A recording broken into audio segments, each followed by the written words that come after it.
ಯುವಕರ ಕಣ್ಮಣಿ ಮತ್ತು ಚಲನಚಿತ್ರ ರಂಗದಲ್ಲಿ ತನ್ನದೇ ಛಾಪ ಮೂಡಿಸತಕ್ಕಂಥ ದರ್ಶನ್ ಅವರ 48ನೇ ಹುಟ್ಟುಹಬ್ಬದ ದಿನಾಚರಣೆ ಒಂದು ಕಾರ್ಯಕ್ರಮವನ್ನು ಬಡಿಗೆರ ಗ್ರಾಮದಲ್ಲಿ ಅವರ ಅಭಿಮಾನ ಬಳಗದವರು ಹಮ್ಮಿಕೊಂಡಿದ್ದು ನನಗೆ ಬಹಳ ಸಂತೋಷ ಅನ್ನಿಸ್ತದೆ. ಇವತ್ತಿನ ದಿನದಲ್ಲಿ ಯಾವುದೇ ಒಬ್ಬ ಮನುಷ್ಯ ಇಷ್ಟು ನಾವು ಇದಾಗಿಬಿಟ್ಟಿವಿ. ನಮ್ಮ ದೇಶ, ನಮ್ಮ ರಾಜ್ಯ, ನಮ್ಮ ಜಿಲ್ಲೆ, ನಮ್ಮ ತಾಲೂಕು, ನಮ್ಮ ಊರು ಅಂತ ಕೂಡ ನಮಗೆ ದ್ಯಾಸ ಇಲ್ಲ, ಅದರ ಬಗ್ಗೆ ಅಭಿಮಾನ ಇಲ್ಲ. ಆದರೂ ಕೂಡ ಯುವಕರಲ್ಲಿ ಇವತ್ತಿನ ದಿನಮಾನಗಳಲ್ಲಿ ದೇಶದಲ್ಲಿ, ನಮ್ಮ ರಾಜ್ಯದಲ್ಲಿ ಹೆಸರುವಾಸಿಯಾಗಿ ಚಲನಚಿತ್ರದಲ್ಲಿ ಛಾಪ ಮೂಡಿಸ್ತಕ್ಕಂಥ ದರ್ಶನ್ ಅವರ ಅಭಿಮಾನಿ ಬಳಗ ಇಡೀ ರಾಜ್ಯದಲ್ಲಿ ಅವರ ಕಷ್ಟ ಕಾಲದಲ್ಲಿ ಕೂಡ, ಒಳ್ಳೆ ಸುಖ ಕಾಲದಲ್ಲಿ ಕೂಡ ಅವರ ಬೆನ್ನಿಗೆ ನಿಂತು ಪ್ರೋತ್ಸಾಹ ಮಾಡಿ ಅವರಿಗೆ ಆರ್ಥಿಕ ಶುಭಾಶಯಗಳನ್ನು ತಿಳಿಸ್ಲಿಕ್ಕೆ ಇವತ್ತೇನು ಕಾರ್ಯಕ್ರಮ ಮಾಡಿರಿ. ನಿಮ್ಮೆಲ್ಲರಿಗೂ ನಾನು ತುಂಬ ತುಂಬ ತುಂಬ ಹೃದಯದಿಂದ ಚಿರಋಣಿ ಆಗಿರುತ್ತೇನೆ. ಯಾಕಂದರೆ ಇವತ್ತು ಕೆಲವು ದಿನ ಹಿಂದೆ ಅವರ ಕಷ್ಟ ಕಾಲದಲ್ಲಿ ನಾವು ನೋಡ್ತಿದ್ವಿ, ಪೇಪರ್ದವರು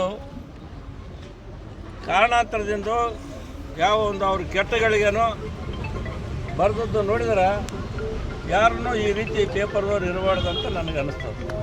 ಯಾವುದೇ ಒಂದು ಒಳ್ಳೆಯದಿದ್ದರೆ ಒಳ್ಳೆಯದು ಬರೀಬೇಕು, ಕೆಟ್ಟದಿದ್ದರೆ ಕೆಟ್ಟದ್ದು ಬರೀಬೇಕು.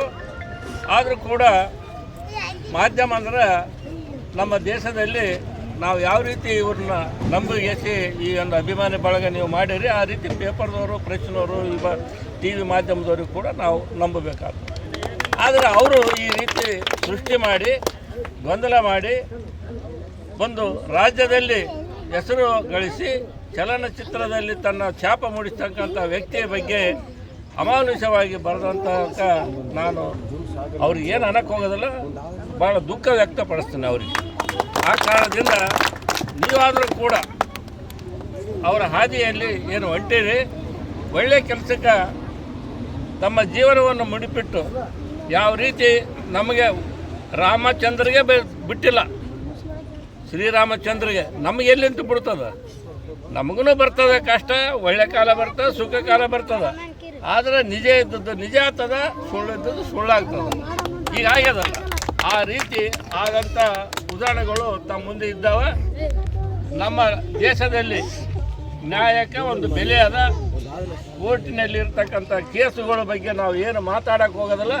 ಆದರೂ ಕೂಡ ನೀವು ಮುಂದಿನ ದಿನಗಳಲ್ಲಿ ಅವರ ನಡೆ ನುಡಿ ವಿಚಾರದಲ್ಲಿ ದೇಶದ ಒಂದು ಅಭಿಮಾನ ಇಟ್ಟುಕೊಂಡು ರಾಜ್ಯದಲ್ಲಿ ಅವರ ಹೆಸರನ್ನು ಸಮೃದ್ಧಿಯಾಗಿ ಬೆಳೆಸೋಕ್ಕೆ ಪ್ರಯತ್ನ ಮಾಡಬೇಕಾಗಿ ಮತ್ತು ಅವರಿಗೆ ಚ್ಯುತಿ ತರ್ತಕ್ಕಂಥ ಕೆಲಸ ಮಾಡಬಾರ್ದು ಅಂತೇಳಿ ನಾನು ತಮ್ಮಲ್ಲಿ ವಿನಂತಿ ಮಾಡಿಕೊಂಡು ಇವತ್ತು ನನಗೂ ಕೂಡ ಕರೆಸಿ ಇಲ್ಲಿ ಮಾತಾಡೋಕ್ಕೆ ಅವಕಾಶ ಮಾಡೋದಕ್ಕೆ ಮತ್ತು ಇದು ಜನ್ಮದಿನದ ಒಂದು ಉದ್ಘಾಟನಾ ಕಾರ್ಯಕ್ರಮದಲ್ಲಿ ಕೇಕ್ ಕಸುವ ಮೂಲಕ ನನ್ನನ್ನು ಸ್ವಾಗತಿಸಿ ಸನ್ಮಾನ ಮಾಡಿ ಅಭಿನಂದಿಸೋದಕ್ಕೆ ತಮ್ಮೆಲ್ಲರಿಗೂ ಹೃದಯಪೂರ್ವಕ ವಂದನೆಗಳನ್ನು ಸಲ್ಲಿಸಿ ನನ್ನ 4 ಮಾತುಗಳನ್ನು ಮುಗಿಸ್ತೇನೆ. ಜೈ ಹಿಂದ್, ಜೈ ಕರ್ನಾಟಕ.